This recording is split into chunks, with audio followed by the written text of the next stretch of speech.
हाय दोस्तों, उम्मीद करता हूँ कि आप लोग बढ़िया होंगे और आपकी तैयारी भी अच्छी चल रही होगी। हम लोग आज एमपी करंट अफेयर सीरीज़ में जुलाई के सेकेंड वीक में एमपी में हुई इंपॉर्टेंट इवेंट्स के बारे में देखेंगे। शुरू करने से पहले मेरी एक छोटी सी रिक्वेस्ट है कि आप मुझे कमेंट करके बता सकते हैं कि आपको इस वीडियो में कहीं पर कोई दिक्कत हो, या अगर आपको किसी दूसरे टॉपिक या सब्जेक्ट को समझने में दिक्कत हो रही हो तो वो भी आप मुझे बता सकते हैं। मैं पूरी कोशिश करूँगा कि उन टॉपिक्स के लिए वीडियो लेक्चर बना। तो अब ज़्यादा समय ना लेते हुए हम लोग शुरू करते हैं। मैं हूँ चंद्रकांत, आप देख रहे हैं फन एंड लर्न।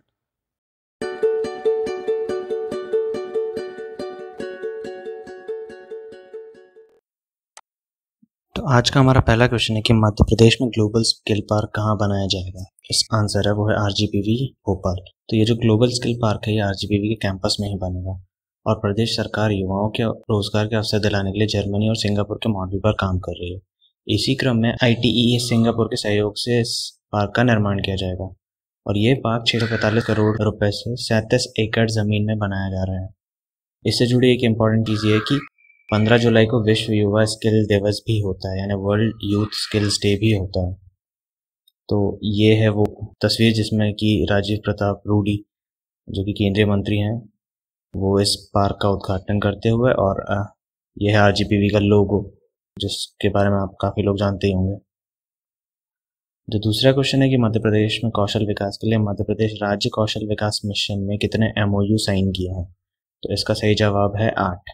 और ये जो कुछ फर्म्स हैं जिनके साथ में ये एमओयू साइन हुए हैं उनमें से पहला है entrepreneurship development institute of India यानी ईडीआईआई, दूसरा है डी लिंक लिमिटेड, तीसरा है सिपेट जिसका कि ऑफिस एक भोपाल में भी है, central institute of plastic engineering and technology, चौथा है जेबीएम ऑटो लिमिटेड, पांचवा है फेस्टो इंडिया प्राइवेट लिमिटेड, छठवां वसुंधरा कौशल उन्नयन संस्थान और आठवां उबर बीवी।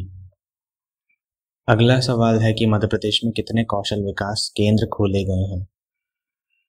तो इसका सही जवाब है 133। अगला सवाल है मध्य प्रदेश के किन जिलों में आदर्श कौशल विकास केंद्र स्थापित करने की योजना है। तो इसका जवाब है सभी जिलों में, मतलब हर एक जिले में एक एक आदर्श कौशल विकास केंद्र होगा। इसके बाद जो नेक्स्ट सवाल है वो है कि जीएसटी के संबंध में मध्य प्रदेश सरकार द्वारा किस मोबाइल एप्लीकेशन को लॉन्च किया गया है। इसका सही जवाब है एमपी जीएसटी अवेयरनेस ऐप, और ये ऐप वाणिज्यिक कर विभाग द्वारा बनाया गया है और इस तरीके का ऐप तैयार करने वाले जो कुछ प्रदेश हैं उनमें से मध्य प्रदेश भी एक है। अगला सवाल है कि नर्मदा तट के दोनों ओर महापौधारोपण की शुरुआत कहाँ से हुई थी। तो ये महापौधारोपण अभियान जो था वो मुख्यमंत्री द्वारा जबलपुर जिले के लम्हेटा घाट से शुरू हुआ था और नर्मदा नदी के बेसिन के जो 24 जिले हैं उनमें करीब करीब 6 करोड़ 63 लाख से अधिक पौधे लगाए गए हैं और इसके लिए एक वेबसाइट भी गवर्नमेंट ने डेवलप की थी जिसके थ्रू आप इस पौधारोपण अभियान में आप पार्टिसिपेट भी कर सकते हैं या वॉलंटियरिंग कर सकते हैं।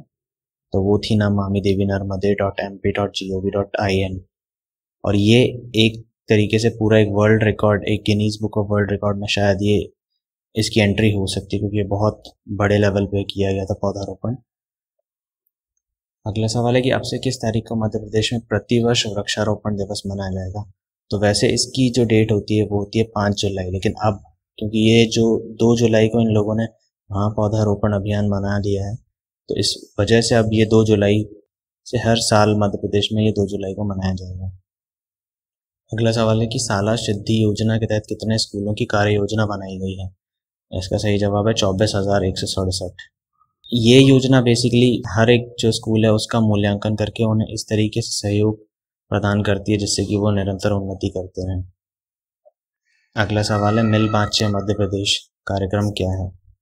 तो सबसे पहले हम लोग देखेंगे कि बाँचना यानी क्या होता है। बाँचना यानी पढ़ना होता है, और क्योंकि मध्य प्रदेश में शिक्षा की गुणवत्ता बढ़ाने के लिए यह कार्यक्रम शुरू किया गया है और इसके अंतर्गत कोई भी व्यक्ति किसी स्कूल के लिए आवश्यक सामग्री उपहार स्वरूप भेंट कर सकता है या वहां जाकर के एक अतिथि शिक्षक की तरह पढ़ा भी सकता है। और यह कार्यक्रम 2 चरणों में आयोजित किया जाएगा, एक स्कूल चले हम कार्यक्रम के साथ और दूसरा शिक्षण सत्र के बीच में, और इसमें सहयोगी बनने के लिए कोई भी वॉलंटियर के रूप में पंजीयन करा सकता है। और अभी ये फिर से न्यूज़ में इसलिए आया है क्योंकि अभी से शिक्षण सत्र शुरू होने वाला है, तो इसका जो दूसरा फेज है वो अब जा करके शुरू होगा। अगला सवाल है कि लोक निर्माण विभाग द्वारा बरसात पूर्व सड़कों की मरम्मत के लिए कितने रुपए स्वीकृत किए गए हैं। इसका जवाब है 309 करोड़। अगला सवाल है मध्य प्रदेश के कितने स्कूलों में वर्चुअल क्लासरूम की शुरुआत की गई है। तो ये सभी के सभी सरकारी स्कूल हैं और ये हैं टोटल 148। और इस योजना के अंतर्गत जो कठिन विषय होते हैं उनका चयन करके एक टेली टीचर द्वारा यह क्लासरूम चलाया जाता है और एक ही टीचर से मल्टीपल स्कूल्स में इसको हम लोग डिस्प्ले कर सकते हैं। तो ये इसका एक फ़ायदा है। अगला सवाल है कि मध्य प्रदेश में ई ऑफिस की शुरुआत कहाँ से होगी। तो ये होगा मंत्रालय से, यानी सेक्रेटरीट से। और जो एमपी का जो सेक्रेटरीट है उसका नाम है वल्लभ भवन। और क्योंकि आने वाले समय में फाइलों की पूरी तरीके से कंप्यूटर ही फाइलों की जगह ले लेंगे, इसके लिए हम लोगों ने ये ई ऑफिस की शुरुआत की जाएगी सरकार के द्वारा। और इसके लिए ना ऑफिस चैंपियंस बनाए गए हैं। तो ये ऑफिस चैंपियंस वो लोग होंगे जो कि जिनका कंप्यूटर्स में थोड़ा अच्छा हाथ है और ये उस पर्टिकुलर डिपार्टमेंट के अन्य लोगों को कंप्यूटर्स की नॉलेज देंगे। और इसके लिए पहले चरण में 9 विभागों को शामिल किया गया है। अगला सवाल है मध्य प्रदेश पर्यटन द्वारा स्कूल क्विज का आयोजन कब किया जाने वाला है। तो इसका सही जवाब है 9 अगस्त।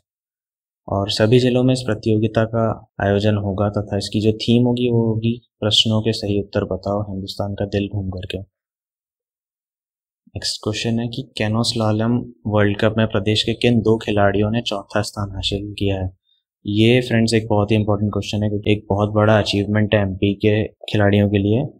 और ये जो प्रतियोगिता हुई थी ये थी पराग, जो कि चेक गणराज्य की राजधानी है, वहाँ पर। और इसमें जो मध्य प्रदेश के खिलाड़ियों ने चौथा स्थान हासिल किया है वो है चंपा मौर्य और प्रिंस परमार। और इन दोनों ने C2 इवेंट में पार्टिसिपेट किया था। और ये दोनों ही खिलाड़ी जो हैं Madhya Pradesh water sports academy Bhopal के प्लेयर्स हैं।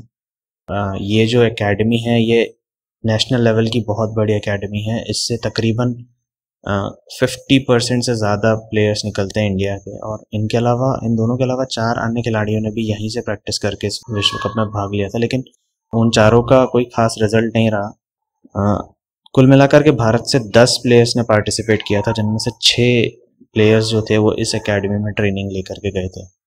तो ये एक बहुत बड़ा अचीवमेंट है एमपी के लिए। और इस खेल का जो दूसरा विश्व कप होगा वो जर्मनी में होगा और वो इसी साल जून में होगा।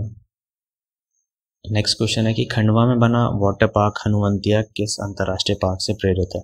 तो ये हनुवंतिया वैसे तो पिछले साल ही बन चुका था, लेकिन अभी न्यूज़ में इसलिए आया क्योंकि ये जो है सिंगापुर का जो सेंटोसा पार्क है उसी के जैसा है, उसी के थीम पर बना हुआ। और ये न्यूज़ में इसलिए है क्योंकि अभी रिसेंटली जो ITES की मदद से ग्लोबल स्किल पार्क बन रहा है वो भी सिंगापुर से ही है, इसलिए ये फिर से न्यूज़ में आ गया है। अगला क्वेश्चन है कि स्मार्टफोन योजना से कितने विद्यार्थी लाभान्वित हुए हैं। तो इसका सही जवाब है 2.5 लाख से अधिक। और ये जो योजना शुरू हुई थी ये 2013 के चुनावी हलफनामे में भाजपा ने दी थी कि अगर वो सत्ता में आते हैं तो वो कॉलेज में पढ़ने वाले विद्यार्थियों को स्मार्टफोन देंगे। अगला सवाल है कि प्रदेश के किन जिलों को कायाकल्प पुरस्कार दिया गया। अगेन ये एक बहुत इंपॉर्टेंट क्वेश्चन है क्योंकि ये एक नेशनल लेवल का प्राइज है जो कि हॉस्पिटल्स को दिया जाता है। और एमपी से इस बार भिंड और टीकमगढ़ के हॉस्पिटल्स को, जो गवर्नमेंट हॉस्पिटल्स हैं, उनको दिया गया। और यह पुरस्कार शासकीय चिकित्सालयों में बेहतर प्रबंधन, औषधि एवं स्वास्थ्य उपकरण के लिए दिया जाता है। तो अगेन ये बहुत बड़ा अचीवमेंट है। अगला सवाल है कि किस जिले को प्रधानमंत्री सुरक्षित मातृत्व अभियान में प्रथम स्थान मिला। ये भी एक इम्पॉर्टेंट क्वेश्चन है। और इस बार ये जो प्राइज़ मिला है ये मिला है मंदसौर को। और महीने की 9 तारीख को ये आयोजित किया जाता है और इसका उद्देश्य जो होता है वो गर्भवती महिलाओं को द्वितीय या तृतीय तिमाही में स्त्री रोग विशेषज्ञ द्वारा कम से कम एक जांच करवाने का इसका एक लक्ष्य होता है। नेक्स्ट क्वेश्चन है कि मध्य प्रदेश के किस मिशन को राष्ट्रीय ग्रामीण स्वरोजगार प्रशिक्षण संस्थान दिवस पर राष्ट्रीय पुरस्कार दिया गया है। इसका सही जवाब है राज्य ग्रामीण आजीविका मिशन। तो इसी के साथ हम लोग का जो वीक 2 का जीके है वो कंप्लीट होता है। मैं नेक्स्ट वीक फिर से आऊँगा, वीक 3 जो कि जुलाई 17 से जुलाई 23 तक होगा। उम्मीद करता हूँ आपको ये पसंद आया होगा। Thank you.